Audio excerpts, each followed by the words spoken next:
নমস্কার বন্ধুরা, rumours foods হাটসে তোমাদেরকে স্বাগতম। আশা করি তোমরা সবাই ভালো আছো, আমিও ভীষণ ভালো আছি। তো বন্ধুরা, আজকে আমি চুনো মাছ নিয়েছি, যেটার চুনো মাছের ঝাল রান্না করব। তো এই চুনো মাছগুলোকে অনেকে গ্রাম্য এলাকায় জেবলি মাছও বলে থাকে। সো দেখো, তার জন্য আমি মাছগুলো অলরেডি কেটে ধুয়ে পরিষ্কার করে নিয়েছি এবং মাছগুলোকে আমি ভেজেও নিলাম নুন হলুদ মাখিয়ে। এবার আমি অন্য একটা কড়াইতে তেল দিয়ে দিলাম এবং দিয়ে দিলাম জিরে ফোড়ন এবং দুটো তেজপাতা। এটাকে একটু ভালো করে গরম করে এপাশ ওপাশ করে একটু নেড়ে নেব, যেন একটু লাল লাল করে ভাজা হয়ে আসে।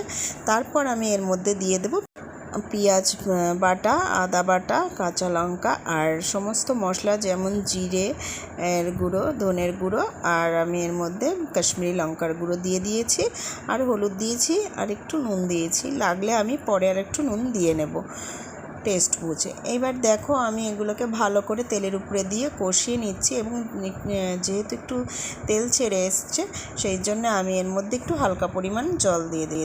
সেই জন্য ভালো করে একটু নেড়ে দিলাম, জলটা যেন সমস্ত মশলার সঙ্গে ভালো করে মিশে যায়।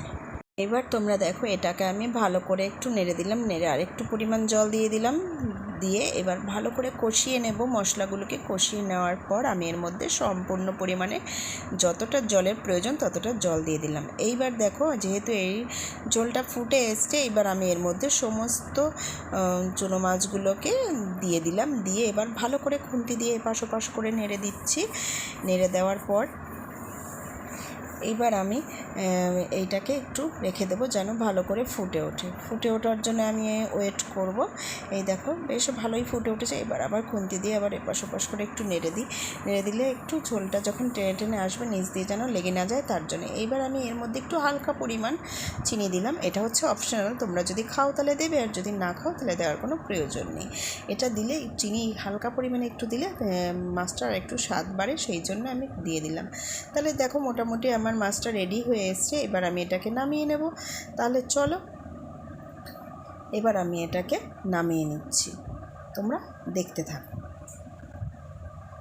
দেখো, আমি একটা পাত্রের মধ্যে এটাকে নামিয়ে নিয়েছি এবং দেখো, এটা দেখতে ভীষণই সুন্দর লাগছে।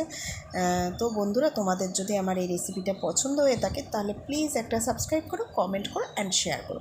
প্লিজ প্লিজ তোমরা আমার সাথে থাকো এবং সঙ্গে থাকো। আমি যেন নতুন নতুন রেসিপি তোমাদের সামনে পেশ করতে পারি, তার জন্য আমাকে আগ্রহ বাড়াও এবং আমাকে উৎসাহিত করো। তাহলে তোমরা প্রত্যেকে সবাই খুব ভালো থাকো এবং সুস্থ থাকো, এটাই আমি ঈশ্বরের কাছে কামনা করি। তাহলে আমি আমার রেসিপিটা এখানে শেষ করতে চলেছি।